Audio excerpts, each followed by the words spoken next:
আমরা জেগে উঠি, মিলেমিশে নামাজে দাঁড়াই, কোনো ভেদাভেদ নাই।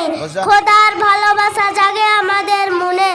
নবীজি ছিলেন পৃথিবীর সেরা মানুষ। অবিচার আর জুলুম দূর করতে গিয়ে অনেক আঘাত পেয়েছেন। তিনি তবুও সৎপথ ছেড়ে চলে যাননি কখনো।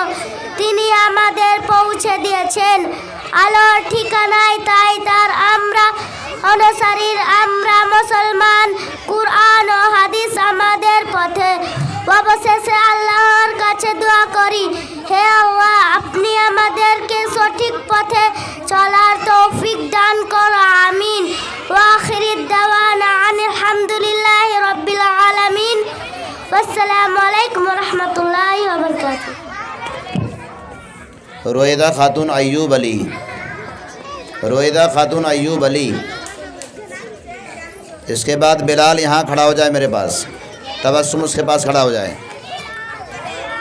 अस्सलामु अलैकुम व रहमतुल्लाहि व बरकातुहू। हामिदाउ व मुसल्ली अन रसूलिहिल करीम, अम्मा बाद।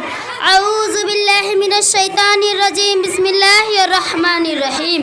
कुल हुवल्लाहु अहद, अल्लाहुस समद, लम यलिद व लम यौलाद व लम याकुल लाहु कुफुवन अहद। মাননীয় শিক্ষক মহাশয়গণ, অশিক্ষিত অর্জনকারী ছোট বড় ভাই ও বোনেরা, আমার আজকের বক্তব্যের বিষয় হলো আল্লাহর প্রশংসা।